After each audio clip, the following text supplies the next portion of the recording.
ఓం గంగణపతయ నమ ఐం సరస్వత్యై నమ శ్రీమాత్రే నమ క్రీం క్రీం మహాకాళికాయ నమ ద్రాం దత్తాత్రేయాయ నమ ఓం నమ శివాయ శివాయ గురువే నమ శ్రీరామ జయ జయ రామ రామాయ నమో నమ ఓం నమో భగవతి మేధా దక్షిణామూర్తి మహ్యం మేధాం విజ్ఞాం ప్రయచ్చ స్వాహ క్లీం కృష్ణాయ గోవిందాయ గోపీజనవల్లభాయ శ్రీకృష్ణ పరబ్రహ్మణే పరంజ్యోతిషే నమో నమో నమ జయ గురు దత్తాత్రేయాయ నమ శ్రీమాత్రే నమ యూట్యూబ్ ప్రేక్షకులకందరికీ కూడా నమస్కారం అండి. నేను పాలపర్తి గురునాథ శర్మ జ్యోతిషం వాస్తు సిద్ధాంతిని మీకంతా కూడా గోచారరీత్యా గ్రహాల యొక్క స్థితిగతి సంయోగం వాటి ప్రభావం అంతా కూడా విశ్లేషణ చేయడం జరుగుతుంది.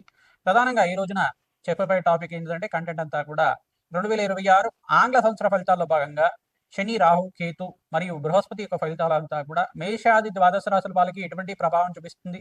ప్రధానంగా ఈ యొక్క 3 గ్రహాల కన్నా అత్యంత శుభమైన ఫలితాలు బృహస్పతి అంతా కూడా ఇచ్చే పరిస్థితి అంతా కూడా కలుస్తుంది. ప్రధానంగా చూసుకుంటే గోచారరీత్యా బృహస్పతి అంతా కూడా రాజయోగ కారకుడిగా మారబోతున్నారు. బృహస్పతి అంతా కూడా అనుగ్రహం వల్ల ఉచ్చస్థానంలో బృహస్పతి మార్పు అంతా కూడా రాజయోగ కారణంగా మారుతుంది. గోచారరీత్యా మేషాది ద్వాదశ రాశుల వాళ్ళకి ప్రధానంగా చూసుకుంటే గోచారరీత్యా గ్రహస్థితి అంతా కూడా ఈ రకంగా ఉంది. మీనంలో శని యొక్క సంచారం జరుగుతుంది. ప్రధానంగా రాహు యొక్క సంచారం అంతా కూడా చూసుకుంటే కుంభరాశిలో, కేతు యొక్క సంచారం అంతా కూడా చూసుకుంటే సింహరాశిలో సంచారం జరుగుతుంది. ప్రధానంగా గోచార చక్రవశాత్తు ప్రధానంగా ధనుస్సు రాశిలో అంతా కూడా చతుర్గ్రహ కూటమి జనవరి 1వ తారీఖు నుంచి ప్రారంభమయ్యి ప్రధానంగా సూర్య బుధ అంగారకుడు మరియు శుక్రుడి యొక్క కలియుగతోటి చతుర్గ్రహ కూటమితో ప్రారంభమవుతుంది. జనవరి 15వ తారీఖు రోజున మకర సంక్రాంతి వేరులో అంతా కూడా ప్రధానంగా మకర సంక్రమణం అంతా కూడా సూర్య భగవానుడు మకర రాశిలో అంతా కూడా సంచారం చేయడం మొదలు పెడతారు. ప్రధానంగా అక్కడంతా కూడా చూసుకుంటే జనవరి 15వ తారీఖు నుంచి ఈ యొక్క సూర్య మంగళ ఆదిత్య యోగం అంటే బుధాదిత్య యోగంలో ఈ యొక్క పంచగ్రహ కూటమి సంభవం అనేది జరుగుతుంది. ప్రధానంగా శుక్రుడు, బుధుడు, అంగారకుడు, సూర్య భగవానుడు మరియు చంద్ర భగవానుడు అంతా కూడా పంచగ్రహ కూటమిలో సంచారం జరుగుతుంది. మరియు ఫిబ్రవరి 23 తర్వాత ప్రధానంగా చూసుకుంటే ఈ యొక్క కుంభరాశిలో అంతా కూడా రాహుతో పాటు 5 గ్రహాలన్నీ కూడా ఈ 5 గ్రహాలన్నీ కూడా సంచారం జరుగుతుంది. ప్రధానంగా చూసుకుంటే షష్టగ్రహ కూటమి అంతా కూడా సంభవం జరుగుతుంది ఫిబ్రవరి 23 ఆ తారీఖులో అంతా కూడా 2026లో. ప్రధానంగా ఈ యొక్క చతుర్గ్రహ కూటమి, త్రిగ్రహ కూటమి, పంచగ్రహ కూటమి, షష్టగ్రహ కూటమి అంతా కూడా గోచారరీత్యా ఉండే గ్రహాల యొక్క సంయోగము వాటికి భ్రమణం మేరకు మాత్రమే అంతా కూడా ప్రభావం చూపిస్తూ ఉంటాయి.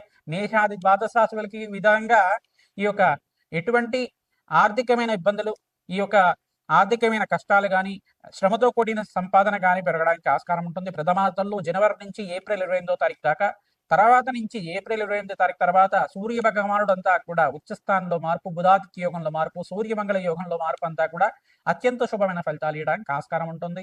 మే 15వ తారీఖు తర్వాత నుంచి మీకు అంతా కూడా రాజయోగంగా చెప్పడం జరుగుతుంది. జూన్ 1వ తారీఖు నుంచి 14వ తారీఖు తర్వాత బృహస్పతి అంతా కూడా కర్కాటక రాశిలో ప్రవేశం చేస్తున్నారు. తద్వారా రాజయోగంగా మారుతుంది.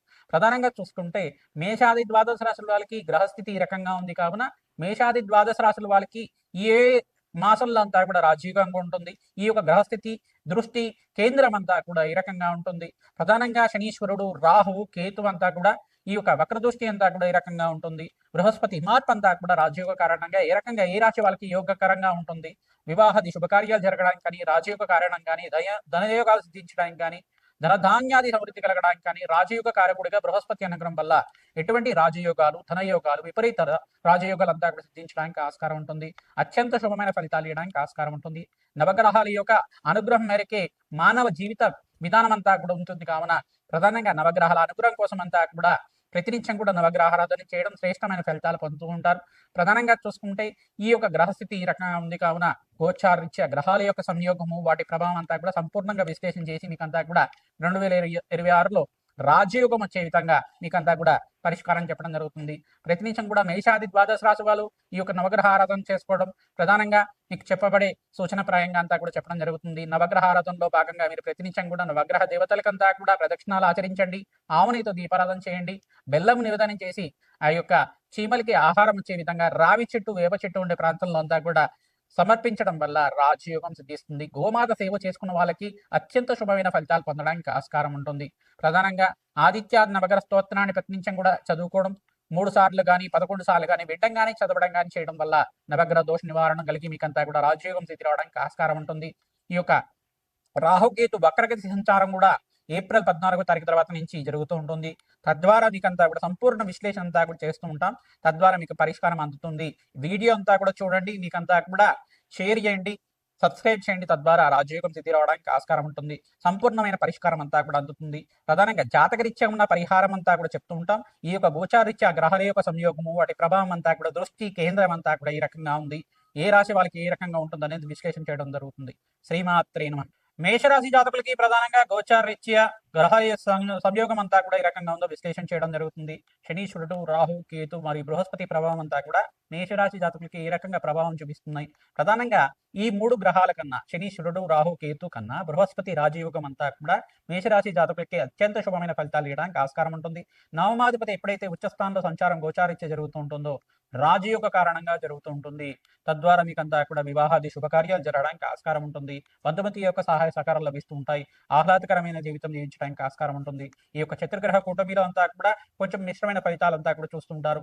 జనవరి నుంచి ఏప్రిల్ 28వ తారీఖు దాకా కొంచెం ఆర్థికంగా కొంచెం శ్రమతో కూడిన సంపాదన పెరగడం, ఆర్థికమైన ఇబ్బందులు అనేది కలుగుతూ ఉంటుంది. దూర ప్రయాణాలు చేస్తూ ఉంటారు. ప్రధానంగా ఎంత ప్రయత్నం చేసినా కానీ కొంచెం శ్రమకి తగే ఫలితం లేకుండా ఉంటుంది. ఇట్లాంటివి జరుగుతూ ఉంటాయి. దాని నుంచి బయటపడడానికి ప్రయత్నించడం కూడా హనుమతారాధన మీకంతా కూడా శ్రేష్టంగా ఉంటుంది.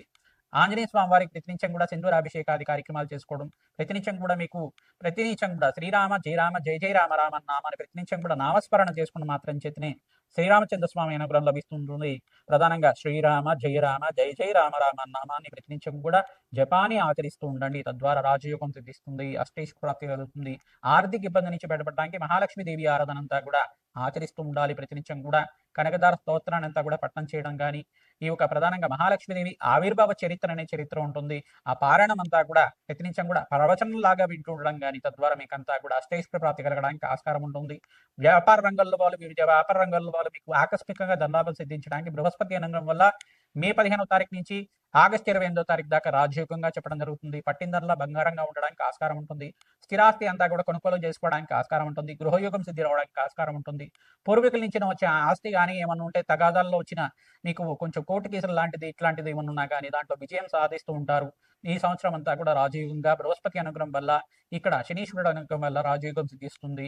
ఏళ్ళనాటి శని ప్రభావంలో ఉన్నారు కానీ మీరు ప్రతినిత్యం కూడా ఈ యొక్క శనీశ్వర ఆరాధన చేసుకోవడం, మంచి ఫలితాలు పొందడానికి 19 శనివారాల దాకా తైలాభిషేకం చేయించుకోవడం, తెలలు దానం చేయడం, కూష్మాండ దానం చేసుకోవడం, కాలభైరవ ఆరాధన చేసుకోవడం వల్ల రాజయోగం సిద్ధిస్తుంది. కాలభైరవ ఆరాధనలో భాగంగా మేషరాశి జాతకులు విశేషంగా కూష్మాండ దీపాన్ని వెలిగిస్తూ ఉండాలి. తద్వారా విశేషమైన పుణ్య ఫలితం పొందుతూ ఉంటారు. కూష్మాండ దీపం అంతా కూడా చూసుకుంటే ఈ యొక్క ఉప్పునంతా కూడా తీసుకుని ఒక పళ్ళెల్లో వేసి ఆ యొక్క కూష్మాండ దీపాన్నంతా కూడా వెలిగించి అక్కడంతా కూడా ఈ యొక్క కాలభైరవ అష్టకాన్ని కానీ, ప్రధానంగా ఖడ్గమాల స్తోత్రాన్ని కానీ పట్టణం చేసుకోవడం వల్ల మంచి ఫలితాలు పొందడానికి ఆస్కారం ఉంటుంది. రావి చెట్టు, వేప చెట్టు ఉన్న ప్రాంతం దగ్గర, జమ్మి చెట్టు ఉన్న ప్రాంతం దగ్గర ఆవునేతో దీపారాధన చేయండి. ప్రతినిత్యం కూడా నువ్వుల నూనెతో దీపారాధన చేయడం వల్ల విశేషమైన పుణ్య ఫలితాలు పొందడానికి ఆస్కారం ఉంటుంది. ప్రతినిత్యం కూడా గోమాత సేవ చేస్తూ ఉండాలి. తద్వారా రాజయోగాన్ని సిద్ధిస్తూ ఉంటారు.